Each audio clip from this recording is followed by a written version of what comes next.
So this scene here, this decorated Marine was shot out in the school parking lot. He normally goes on prayer walks with his kids and so on. And this morning, the sheriff writing up his paperwork, and so I bust through the gate with his car. And came up, and he came with his car and was walking away. And when he confronted him, he turned back into his car and he shot him dead.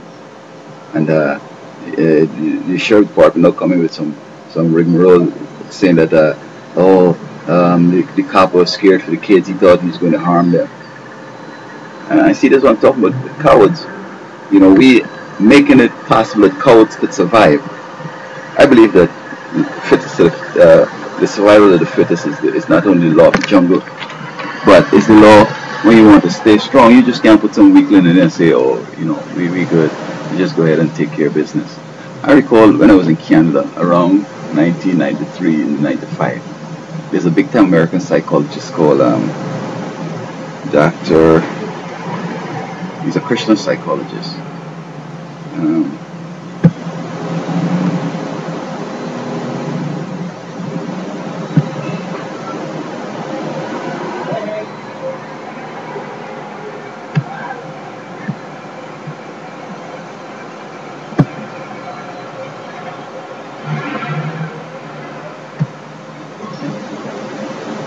Anyway, what he said was that the American government is discriminating against the disabled because he says you don't find the disabled in the army and in certain other positions. Now, I know the American with Disability Act probably, I don't know where it was or whatever, but that also came and, you know, supplement what he said. But I was wondering, you mean handicapped guys in a wheelchair or 1 foot or blind, or which one are you talking about? So, okay, we can put, where you can put them in the army? Front line, in the command, you know, in front of the radar. Where are you going to put them, bro? I think that you don't want to put your best because the job demands the best.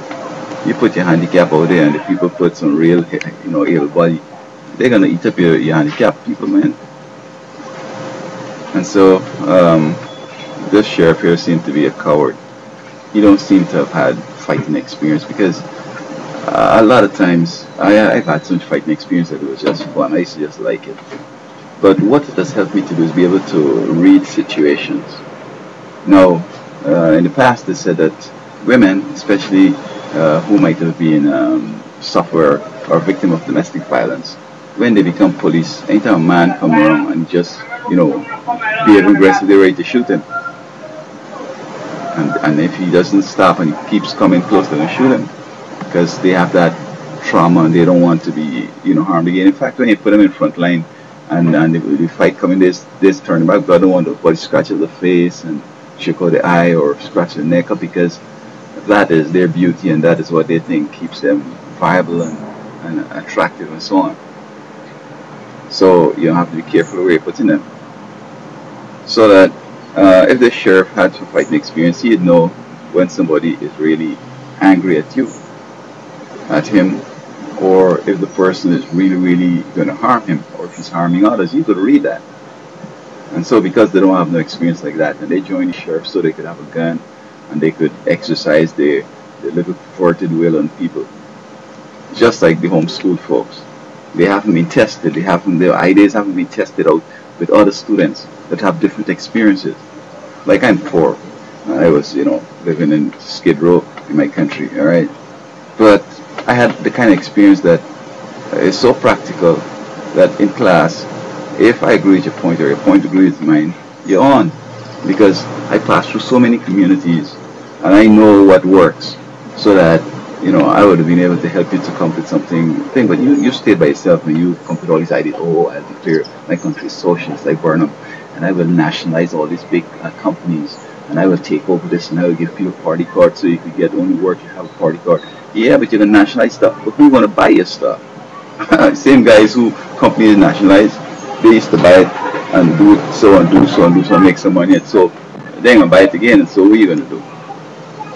Okay. Oh yeah, they only give me a forwarding. So they employ your people, paying them good wages, and you're getting $1 million. Now you're not getting work, you have to lay off all the people. And then all you're getting is minus numbers, because there's still costs running while you're selling or producing, or you're producing below level. And so it's a tragedy that this guy had to die and leave his pregnant wife and 2 children. And so I'm asking these sheriffs around the country to make sure that you have some men with courage, men who will be volunteering to go to Afghanistan and Iraq, right? Not men who were shirked from that, but shoot up some innocent citizens. ICE, or yes, I'm for that.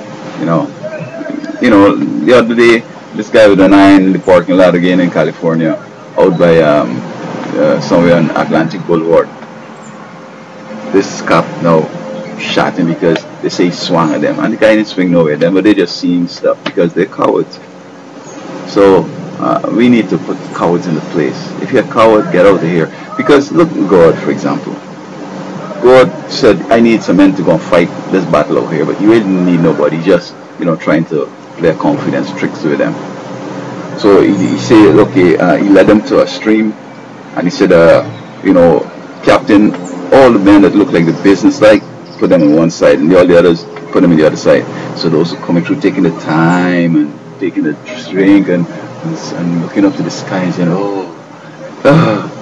send them on the other side. But men who saying, I don't want no water, I just want to go and kick butt. Let's go. Put them on the other side. And of all them that came, I just think it was about what? A couple men, maybe 32. And they did the job because, God was working with them.